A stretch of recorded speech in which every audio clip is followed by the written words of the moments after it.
People, what's up, everybody? Chris and Chris here. Chris Griffin, Horns Down Podcast, and Chris Mason, Mr. Students 360 himself. People, do us a favor before we get into anything. Like and subscribe. Do all those different things. Obviously, give a shout out to Jason, Hall of Fame College Football Podcast with Jason and the Coach, and all the other shows. Probably saw Jason earlier this morning, but people, we're here for a good time, not a long time. We are on the heels, basically just coming out right after the fact of beating Bama and at Bama. So that Wait, was wait, wait, wait. Did we do that? yeah, we did that. We did that. I thought I've been listening to some podcasts, and it sounds like some national people think the turnover fairy sprinkled pixie dust all over the field, and that's why OU won. Yeah. Hey, I mean, some people mad at our quarterback, some people mad at this and that and this. All I know is this right here. OU is 8-2 right now with a chance to go to the playoffs with 2 games left. People, I feel really good about our chances this week. I felt good about our chances last week. I told you guys that. I put that out there on the line. I think Missouri, you could put them in a lot of predictable situations, and God forbid they run Bo Prabilla out there. Not saying Bo Prabilla is a bad quarterback, but when he's coming off a dislocated ankle and you want to get his first game back against that pass rush, Taylor Wynham killed that kid. yeah, your defense would have to play. I mean, your offensive line would have to not play good, not play great. They'd have to play perfect football.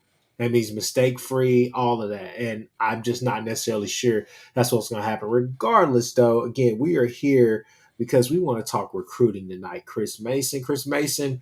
I think where we should start is just what have you heard as far on the recruiting trail, as far as what this Alabama win, not only to Tennessee, but now you couple that in with the Alabama win. How's that affected OU recruiting? Well, I'll give you just two extreme examples. So the first one is Jackson Roper is a 4-star offensive guard for 2027 that's predicted to OU.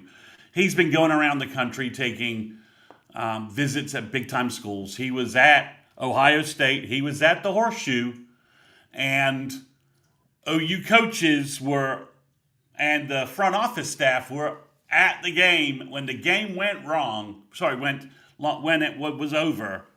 They were FaceTiming recruits left and right and calling recruits left and right from Nick Saban Field, talking up the Sooners. So Jackson Roper is at Ohio State at their invitation, and he's talking to OU and raving about OU while he's at the Horseshoe while watching Ohio State, smash a bad UCLA team. So that's just one example. Then Kellen Hall is a 2028 5-star defensive tackle from Kentucky. He's been to an OU home game. He camped at OU this summer. Chris, he's now seen OU beat Tennessee and Bama in back-to-back games that he's gone to. So OU's thank you Tennessee and Bama for inviting him. So he's gotten to see our defense play 2 of their best performances in forever. They're calling recruits left and right. OU's got 2 huge visit weekends coming up. We'll talk a little bit about some Missouri action. And then for the LSU game, they've got even more kids coming in, confirmed official visitors to kind of close out 2026. So I've been saying that just win and you'll see the recruiting momentum. Well, beating Alabama on national television when national people were picking you to lose by 10 points and doing it in the way they did has obviously picked up attention for OU. And OU was already on a recruiting heater, which we'll get to in a little bit. And this isn't going to hurt. I mean, you've got a lot of folks' attention. A lot of kids are going to want to come to these last 2 home games regionally, in-state. They're arranging as many visitors as they can. The Thanksgiving weekend makes it a little difficult for unofficial national kids to come in. They still have some booked, though, because some kids will have a break during that window. So some are coming in. Would have been nice if we could get a freaking night home game, TV people.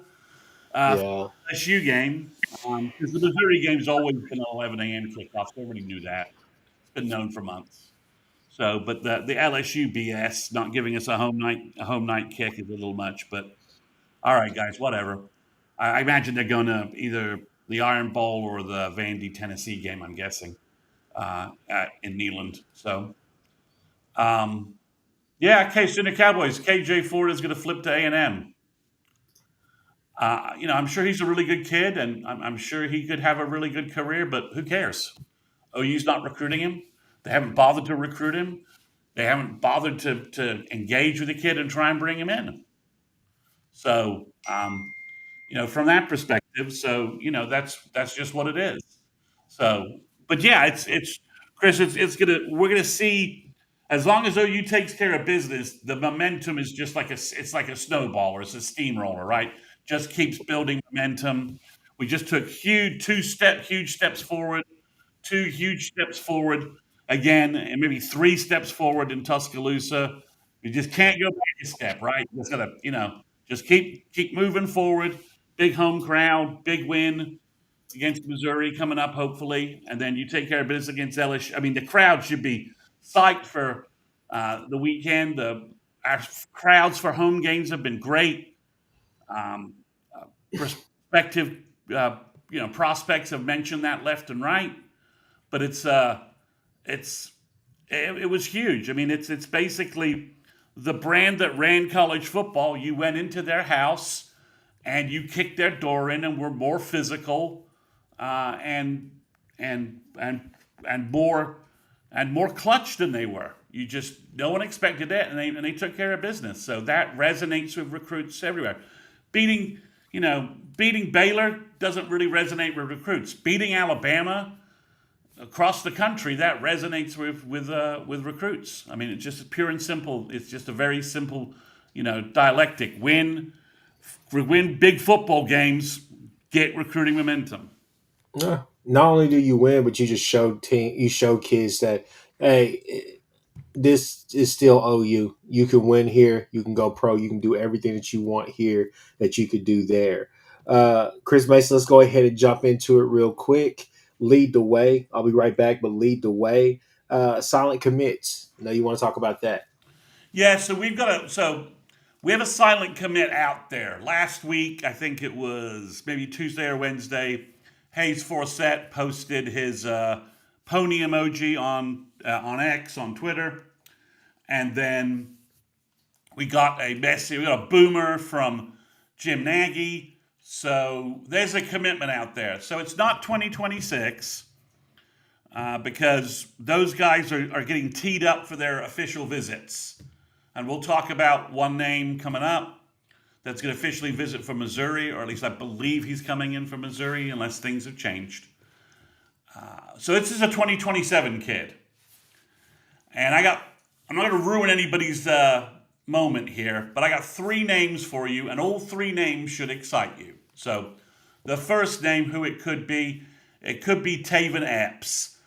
He's predicted to OU by a number of big-time recruiting analysts, including Greg Biggins, who is the best guy on the West Coast, has been for the last 20 years. And you've heard me talk about Taven Epps on this show and on my Wednesday podcast. He's 6'4", 6'5", 220. Is high-end comp with his ability to rush the passer and disrupt the passing game, and by dropping back in coverage, the high-end comp would be someone like Mekhi Parsons, the Dallas Green Bay linebacker. Micah Parsons. Yeah, there you go. That's the high ceiling. But he's from Tustin, California. He dumped. Yeah, Jimmy, I've heard him say that too. But kids aren't always kids. Sometimes kids are the silent commit and will tell you they're not the silent commit. Because if they weren't, they would just say, "Yeah, I that's me." So maybe it's not Taven Epps, but he's one of the guys that it could be. Again, he's an outside linebacker, defensive end. You could use him a number of ways. It would be like, it's like giving Batman extra toys on his utility belt if you gave this to Brent Venables with the way he schemes and plays defense. That's what this kid would be. So if it's not him, it could be Michael. I hope I'm saying that right. Michael Davis from Arizona, cornerback, nickelback, 6 foot 175, and I'll throw this out here: the high-end comp that I see when I watch his junior mid-year film is we're wallowing in vaunted, hallowed territory here. He looks like Derek Strait to me. He's just that good in coverage, that good in run support. He tackles so well, and he just makes play after play after play. I wasn't sure that I wanted OU to get this kid because OU's cornerback recruiting is going crazy right now. There are literally 6 cornerbacks they lead on the Rivals RPM system. Two of them are younger brothers of guys either on the roster or going to be on the roster. And then you've got a couple of guys. The third guy who it could be, the commitment could be, I'll get to him next, is another cornerback, Juju Johnson from Long Beach Poly. He's supposed to be at the LSU game. There are lots of rumors flowing around that OU leads on him. He's an elite-looking kid. So basically, I've given you 2 top 100 defenders who it could be, and then another guy who I feel like he's like a top 300 guy right now. I think he belongs in the top 100 based upon his junior film. But so we got 3 guys it could be, Chris, and all 3 of them I think OU leads on, and I think all 3 of them will end up in OU's class at some point, and they're all 4-star, elite-looking defenders. Interesting. Who would you be excited about the most if we can land one of those 3 kids? Probably the Epps kid, just because stealing him from Texas and then watching him terrorize Texas for 4 years would be pretty damn sweet. No.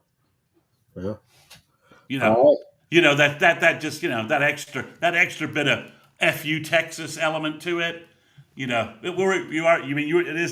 It is the Horns Down podcast, so I figured you would appreciate that. Oh, I definitely appreciate that. That is singing sweet nothings to my soul right now. Let's move on. New predictions to OU. That's the next topic. Yeah, so Taven Epps, Michael Davis. Okay, we lost Chris Mason. What is going on? There he is right there. All right, let me see if I can get rid of that. All right. You're good. Beside Mickens, the Harrisburg, Pennsylvania running back, top 200 guy, running back, really good. I love his film. I'm having a hard time coming up with a Sooner comp because he doesn't quite fit the guys we've had lately. Looks like he's leaning to OU. We just need to get him on campus for the LSU game. And I think he will commit to OU shortly after that and sign shortly after that on December 3rd. And always need running back depth. This year proved it again. It always happens. That's the kid from Penn State, right? Yeah, the kid should decommit from Penn State. Yeah, I don't think he's going to follow Franklin to Vatek, and Penn State doesn't seem to be making any progress on a hire. Mm-hmm. No, I mean, I think right now all eyes is on the SEC. All eyes are on Kiffin. Excuse me. That's all eyes are on what does Kiffin do, because that could shake up things. Yeah. Go ahead. So those are the predictions right now to OU. Jackson Roper is an old prediction to OU, and Crew Jones is another old prediction to OU. Crystal ball. So, Chris, we have 6 commits for 2027, and we have 5 guys projected to OU as well. So OU could be at 11 commitments by, I don't know, New Year's Eve. Wouldn't that be grand? You're already walking in there, just waiting to get to the next And Crew receiver, right? Jones is a top 100 guy. Jackson Roper's a top 200 guy. Epsby top 100. Juju Johnson top 100, and Michael Davis top 300. But I think he should be ranked higher than that. Yeah. So you'd have basically you'd add two elite defensive front four guys, and then you'd add three elite looking secondary pieces. So and another offensive lineman, giving you four offensive linemen already for the class, two interior, two tackles. So that's where we could be for 2026. The big news is sorry, it's 2027 for Missouri. Let's get these guys out of the way, not in a kind of an annoying sense, but just a sense. So, Chris, we have two quarterbacks visiting this weekend. We have 2027 kids. OU has no active 2027 offers out there. And we've got two kids coming in. The first is Dane Weber from California. I've talked about him on this Q&A before. About 6'1", 6'2", 210 pounds. His most recent game in the California playoffs, he went 24 of 31 for 360 yards and 5 touchdowns. And then he had 10 rushes for 106 yards and an additional 3 touchdowns. So either played a really crappy team or the kid's kind of balling. Mm-hmm. The other name that just got announced, this has been previously a name that was only sort of on Sooner Scoop. Now it's gone public on Twitter/X. Is Jamison Roberts from Alabama. He's a bigger kid. He's like maybe 6'3", 6'4", 210 pounds. Really mobile. His stats so far this year are he has 2,500 passing yards, 28 TDs, rushing yards 541 for 17 TDs, and completion percentage of 75%.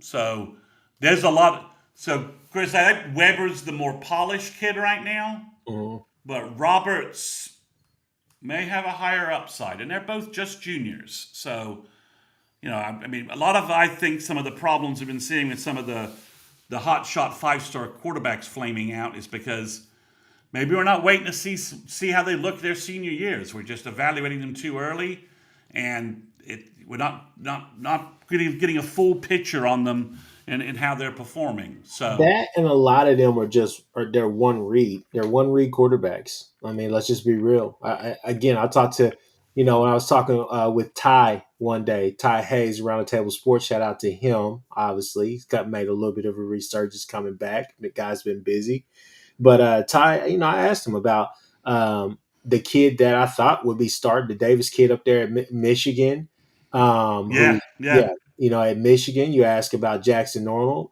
He even said Ty Simpson in those first couple of years when he got here. He said a lot of the issue with a lot of these kids, these quarterbacks, a lot of these 5-star quarterbacks, they're one read guys.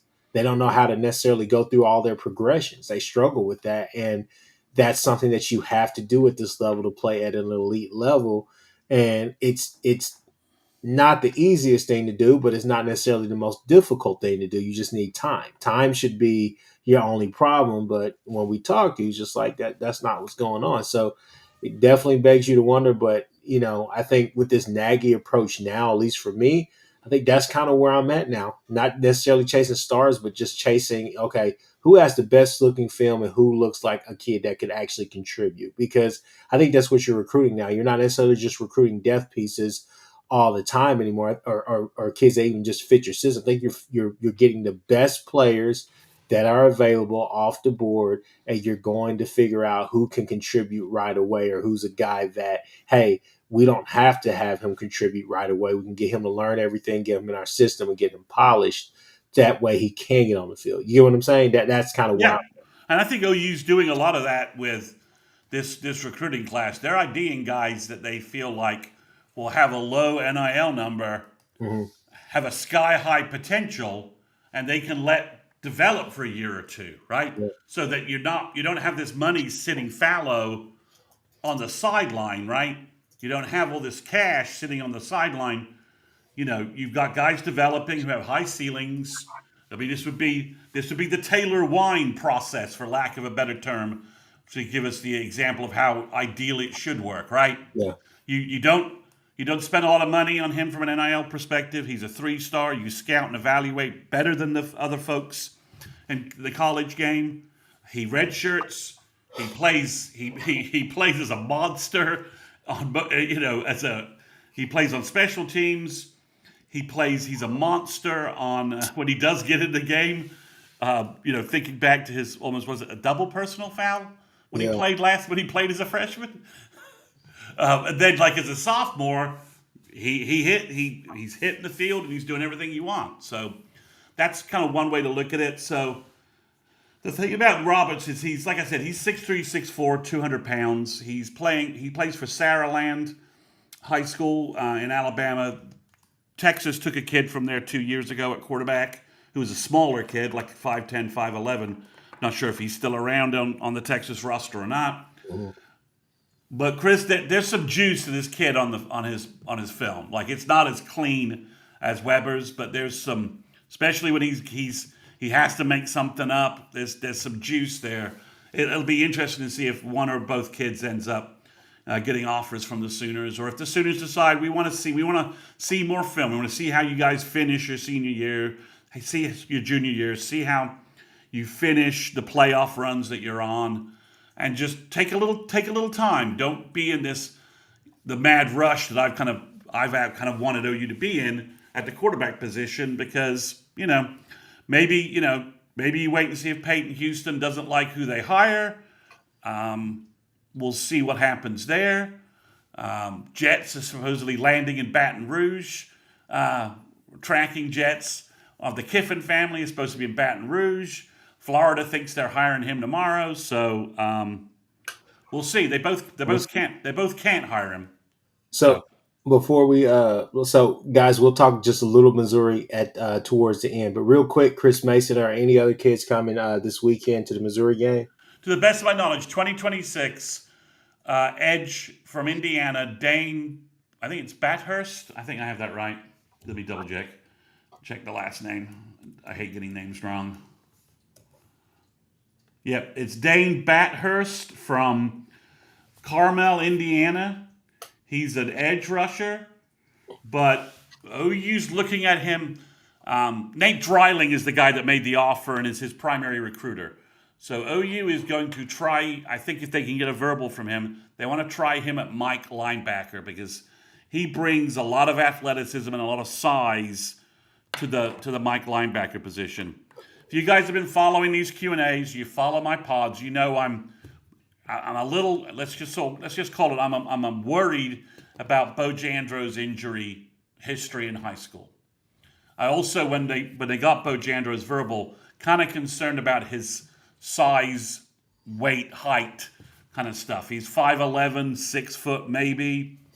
And OU has been playing, OU's Mike linebackers under Brent are big guys. I mean, Stutz is a big guy. Kobe McKenzie's a big guy. Sam Musigo is not a small person by any stretch of any imagination.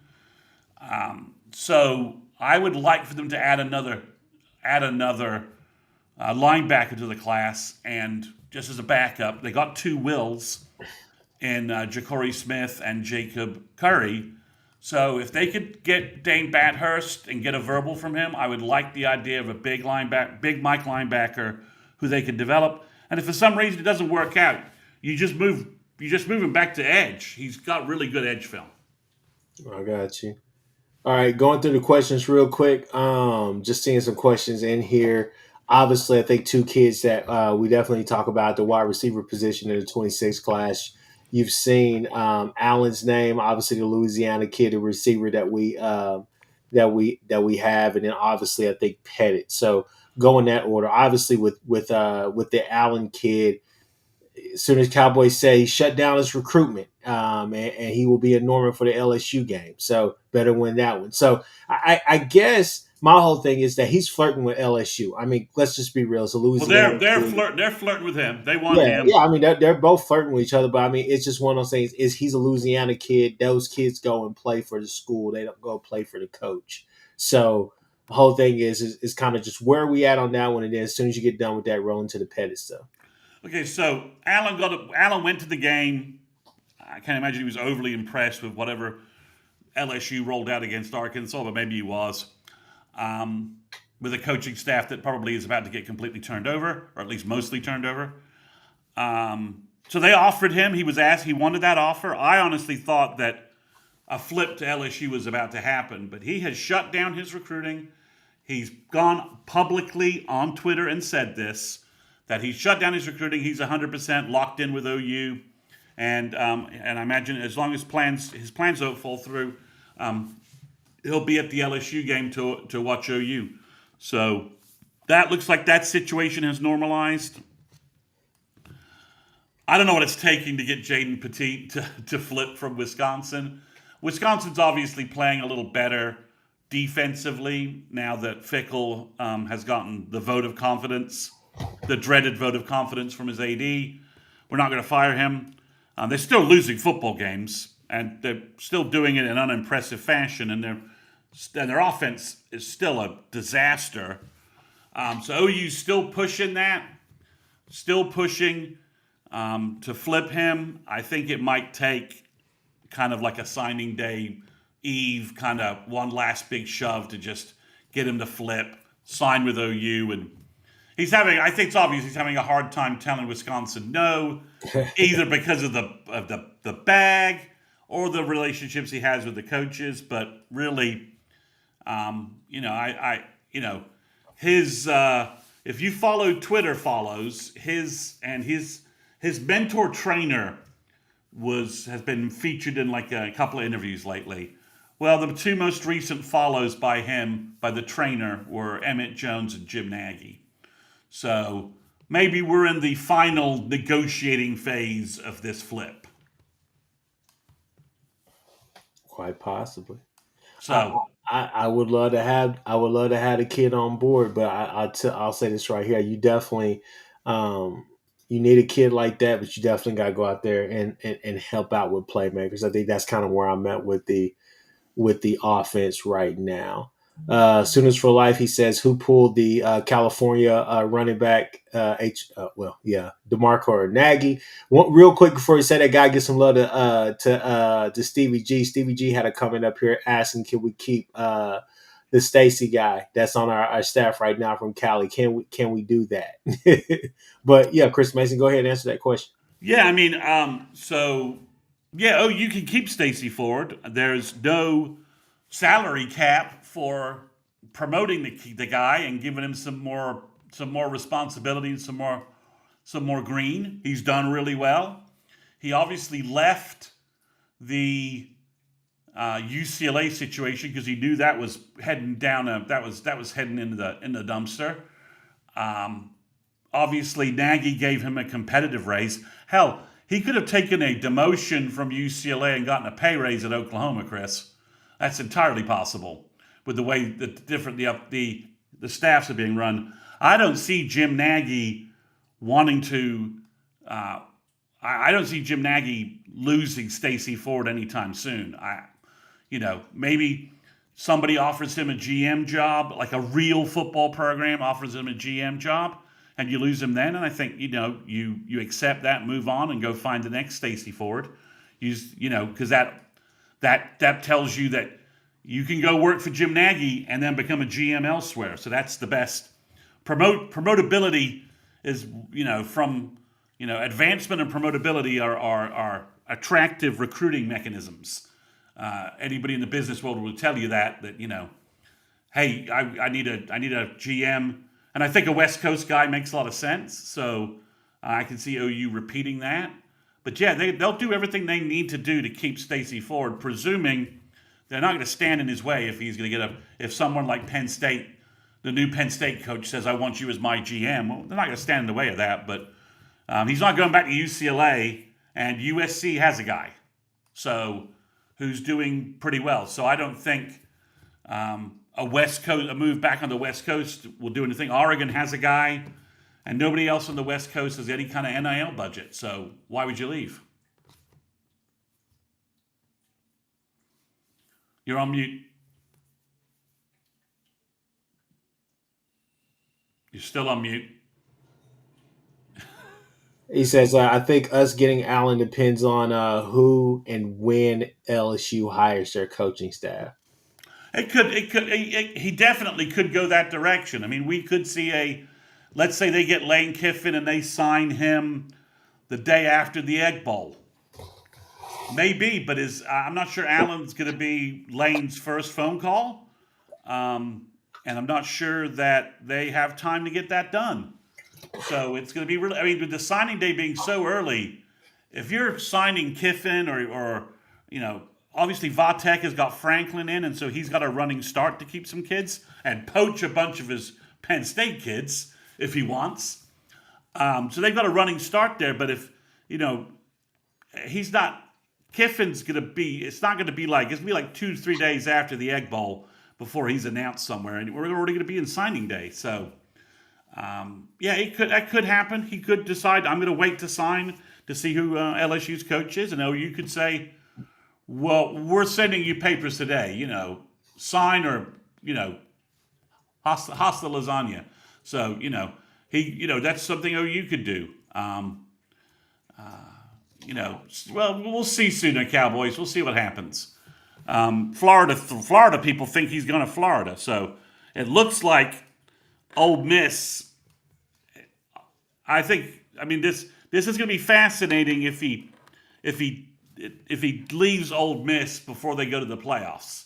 And if I'm Ole Miss, and there's all these rumors that Ole Miss is like giving him an ultimatum deadline, it doesn't sound like Ole Miss is interested in letting him coach the playoff game, which is a very weird circumstance.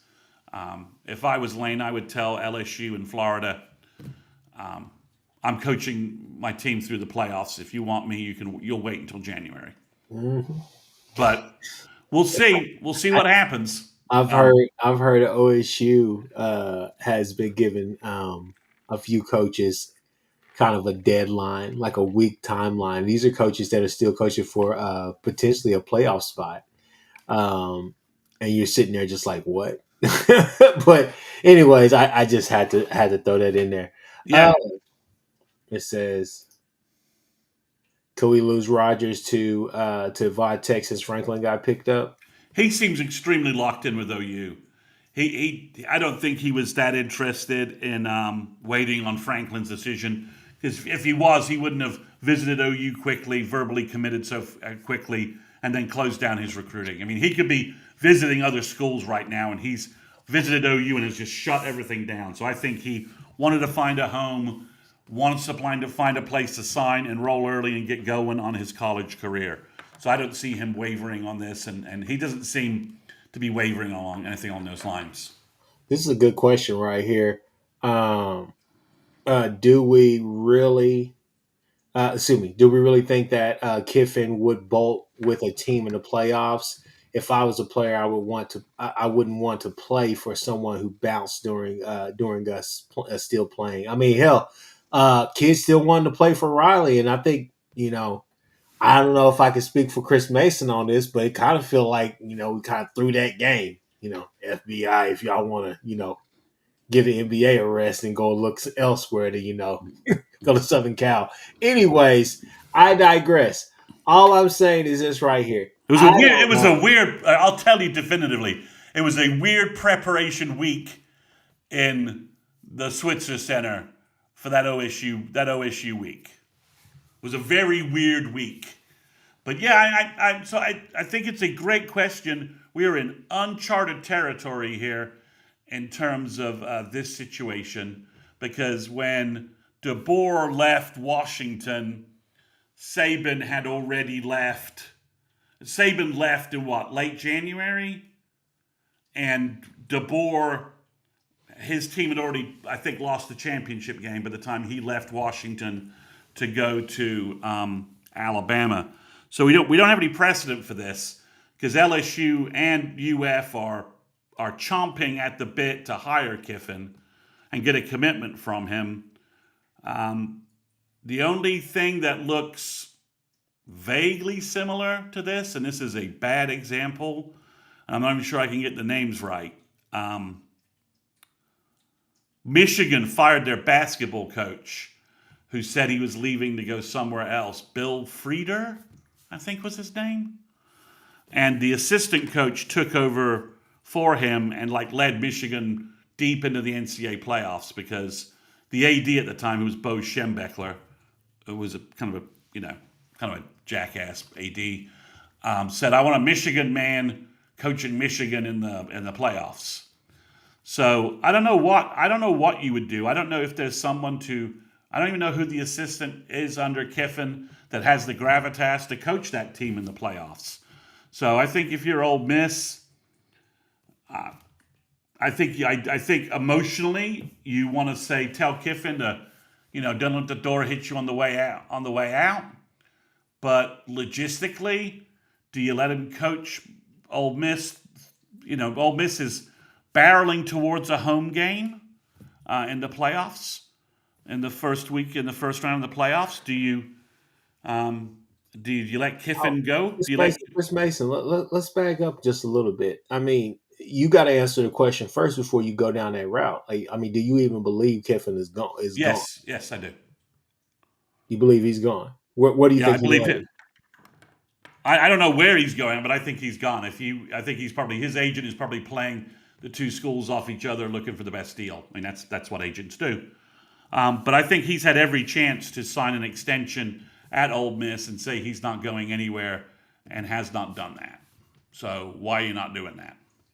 If you're staying, do that. Enhance your recruiting, enhance your NIL, get the commitments you need from Ole Miss, get the money you need from Ole Miss, and move on. So the fact he's not doing any of that and he's letting this situation fester and increase, and there's leaked ultimatums and BS like that. His family's in Baton Rouge looking at property apparently or something. Yeah. Doesn't mean his family doesn't go to Gainesville next week and look at property. I just think if he wanted to shut this down, he could easily do this, and he just hasn't. So I think his agent's working on the best deal. I mean, I think he's working on the best deal from that perspective, and maybe he's using that to get a bigger payday out of Ole Miss. That's what agents do. So, but if you ask me, my read on the situation, yeah, I think he's leaving them. Topher B says Florida would be a better fit for Lane in his opinion. Uh, so I think Kiffin is gone too. 14.79 million reason why. So why Florida? Yeah, man. I mean, it's just he fits the culture either way of those places, because I think Florida is begging for a coach to come in there and kind of get their swagger back, that Spurrier type of swagger. And I think, for better or for worse, even with Coach O brought back something that LSU hadn't had in a while, which was just that swagger of like, we know we're good, we're just one coach away. Obviously, they put a hell of a staff around him, but at the same time, just the players they got that season being so historic, national championship, all the rest of that and the third, that I mean, it's I just think Kiffin fits both modes. Um, if you go to, I'll be honest with you, the Brian Kelly thing does not bother me if I'm trying to go there to be the head coach. I think what would bother me is like, hey, are you guys able to give me a legit 2 to 3 years to get this thing back the way it needs to be? Because let's just be real. I think I'm not gonna say Brian Kelly wasn't recruiting. They were recruiting at a pretty high chip, but at the same time, I think Kiffin would probably say there's still some kids here that probably don't need to be here. But every coach can say that coming in, right? But going to Florida, you probably have a better already made type of product, but because I think that Kiffin and Lagway would do magic, would do wonders together. But you know, that's kind of where we're at, right? Yeah, I mean it's yeah, I mean if you can't win at LSU, you're just incompetent as a coach, right? Yeah, I mean, talent just falls into your lap onto campus, and it's the best, probably the third best talent pool in the country, so to speak, right? So, or third or fourth best talent pool in the country, depending upon your viewpoint from where you are, and you can argue about that. So, yeah, I from a recruiting standpoint, yeah, you don't worry about getting the talent into LSU. But you do need to develop it. It's a little bit of a mess right now, as you said. UF has a lot of talent. I think they're losing quite a bit to the draft and elsewhere. But you do have Lagway, and you can maybe convince Dallas Wilson to stay, and the Preston Wilson kid, and you find a running back, and they got good pieces on their defense. So maybe better skilled, maybe better actual prospects on defense than LSU has right now. So yeah, I mean it'll be interesting. It will. It's if Lane leaves, and one of the reasons why as an OU fan you got to pay attention to this a little bit. We're playing Ole Miss 4 years in a row. So anything that disrupts what Ole Miss is relevant to the Sooners. it's true. That's I mean, true. because we got to play them 4 years. If they lose Lane and then bring in someone who they think is going to do a great job and things sort of fall apart, that makes OU's three teams from the three permanent SEC teams. That changes that perspective completely. Yeah. So it's interesting. And Lane seems to have Brent's number a little bit. I think that's probably the exaggeration to a certain degree, but he certainly beat OU 2 years in a row. Look at this. No, Kyle. I'm sorry, Kyle. I think it would kind of be all or nothing. You would kind of be waiting on to see if Chambliss and Austin Simmons would go with him. Well, Chambliss has no more eligibility. Yeah. Oh, this is last year. Yeah, oh yeah, I he's thought. done. I thought you had Yeah, maybe yeah, one more year. he's done. He's done. Joey Aguilar done. So both Tennessee and Ole Miss and LSU basically looking for quarterbacks. Yeah.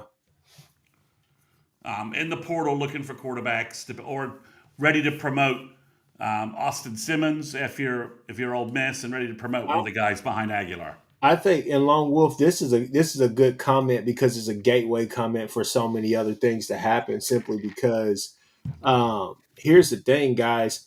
One coach leaves a school and goes to the next, and then what? His job is open as well. So you got to. I think I'm really interested in that side of it as well. Because it could be it's like a bomb. It's like dominoes falling, right? All of a Yeah, sudden, there's an opening that you didn't anticipate. A good job, like I don't think he's going to do it, but let's just say Dillingham took the Ole Miss job. yeah, Okay, well, who's taking Arizona State? Okay, well, let's say they pull the kid from Oregon. They pull Oregon's offensive coordinator. Well, Oregon loses their offensive coordinator during the playoffs. hmm Okay, well, how does that impact them? If OU had to play Oregon in Norman or in Autzen, but Oregon is without Will Stein and they've lost their offensive coordinator. How does what I'm saying that there's some trickle effects that could impact the playoffs greatly, right? Like the UNT guy, Eric Morris, right? I have that right. yeah, I mean, he's up for a promotion, right? But UNT it looks like they're going to be in the American. They could be in the American Championship game if they just take care of business against. I think it's Temple and somebody else who's not very good. uh, And he could win that game, and then UNT could find themselves in a college football playoff. And is he going to leave UNT to go to OSU to get to OSU early? I would tell OSU, if you want me, wait. Golish, I think they just dropped that Navy game, right? yeah, So I think Golish is free.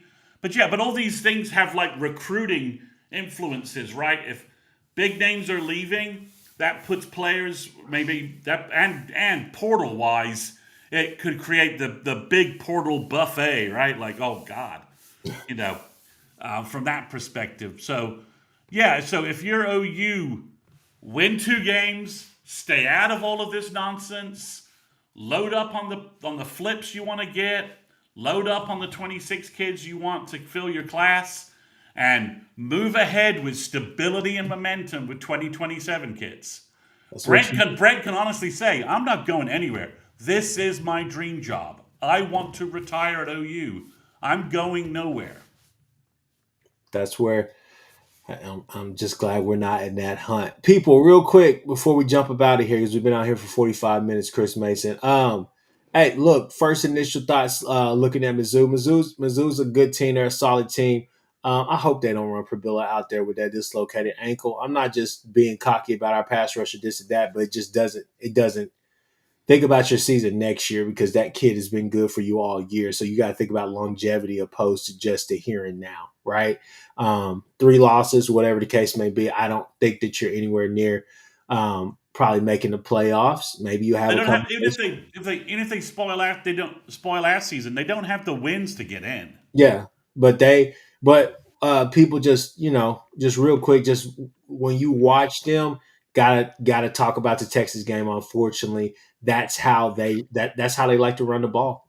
To me, like I was explaining to my uncle, it's kind of a I forgot which NFL guy. I mean, obviously, a lot of running backs do it, but this guy was doing it so prominently. I think he played for like the Chiefs before Mahomes got there. Played for somewhere, but the jump cut Priest basically. Holmes is he Priest Holmes? I don't know if it was Priest Holmes, but regardless, Okay. though, the guy basically what's going on with this Missouri run scheme with this wide zone or whatever the hell they like to call.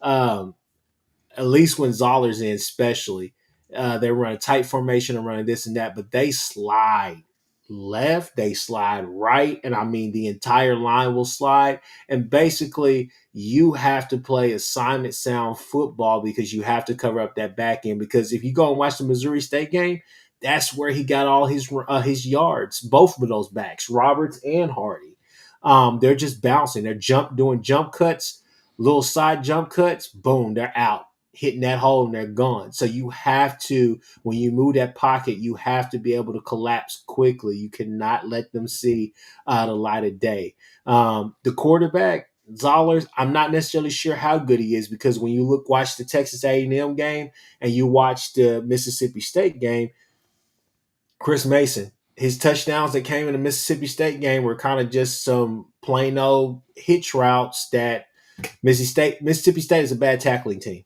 and And their it just gas tank's empty. yeah, Their the gas gas. tank is just empty. I think they've had too many close games that have been let downs for them to the point where it is what it is this season. They still have a chance to be bowl eligible, I believe, but regardless, though, it's just one of those things where it's just like it kind of is what it is. But when you go to that Texas A&M game, don't get me wrong, they had a bit of success in the run game here and there, but for the most part, Texas A&M was able to collapse, keep Hardy in check, and then force. They pressured him. They pressured the hell out of Zollers, but they also forced him into predictable situations on those third and longs. And third and longs for him was anything third and four and after. But you got to think about it, guys. He's had 2 games to kind of settle in to play at home, but now he's about to have his first true road start potentially. So defense is pretty opportunistic. Good defense, and they can cause problems for you and cause havoc. You guys will hear this all on the breakdown, I'm sure. But when I look at that offense, I say, hey, they got 2 really good backs. But if you play assignment sound football and you're physical with that offensive line, and you play assignment sound football on the back end, you should be perfectly fine. This is a game where you're like, hey, if R. Mason's 100%, play him. If Jaden Jackson's 100%, go ahead and play him. But I think you can get it done. Obviously, we'll get into all the offense So talk and all the rest of that stuff on Thursday. But that's my first initial thoughts of Missouri. Chris Mason. I don't think it changes necessarily if Prbilla is back there because the thing is that can he run off of 3 weeks of having a dislocated ankle? Like, is he mobile enough? Can he get it done? Does he collapse if that happens? Right. So I don't think the game plan really changes all that much. Yeah, and Rob is saying this too. He doesn't think Bravilla isn't playing. I don't think he is either. But they've tried a little bit of gamesmanship that's been thrown out there. But regardless, though, I think you could get it done. Should be another good game. But this is the game. Both of these next two games, you need to go and punch these teams in the mouth early and go ahead and try to get this over with because you don't want to let Tennessee, I mean, not Tennessee, but Missouri just hang around. Yeah, you want to get like a 10, 14 point lead on these guys, force them out of a conservative game plan, force a turnover, and cruise to the fourth quarter. Yeah. That's what you want to do. I mean, I only the only thing I think is if Drink will look at the last two OU games and just play a very conservative game plan, right? He's gonna Super. he's gonna have to. He's just going to run the ball even if it doesn't get him much, and just not put his quarterback in a position to get beaten up by a pass rush or throw a pick. And he's just going to try and he's not going to make any turnovers or any mistakes, right? Fair catch everything, run the ball, and try and get into a low scoring rock fight into the fourth quarter and hope you can pull out some magic. So, and the way OU stops that strategy, put some points on the board. Yep. Offense put some points on the board and force them out of that shell. It's a lot like, guys, I'm originally from England, so I watch lots of international soccer, right? Missouri's going to do the soccer equivalent of parking the bus. And you just have to break them out of that by putting some goals in and force them out of it. So that's what you got to do. They're going to play conservative on offense, and they're going to defensively, they'll have some good rush ends. Overall, I don't think they're as good as Alabama, especially in the back end. I don't think their secondary is any near as good as Alabama's secondary. So I think it would be a good day to unleash some passing plays and get the offense moving in the right direction that we need for the playoffs. All right. People, look, we've been on here for damn near an hour. We gave you recruiting. We talk. We've given you a little Missouri spill. We talked about a lot of other stuff. Hell, we even talked about a little bit of the coach stuff. Shout out to our sponsor up here. As you can see in the right-hand corner, Kaizen Performance Gym here in Norman. If you're in the Norman area, in the greater OKC metro area, travel down. Go ahead, check it out. Tell Chris sent you. G-Fit and Romero down there doing great things as always. So shout out to our sponsor. But guys, like, subscribe, do all those different things. We will be back on Thursday. Chris Mason, go and check out his podcast. He's going to do another in-depth recruiting podcast on Wednesday. So definitely check us out. In the meantime, Boomer.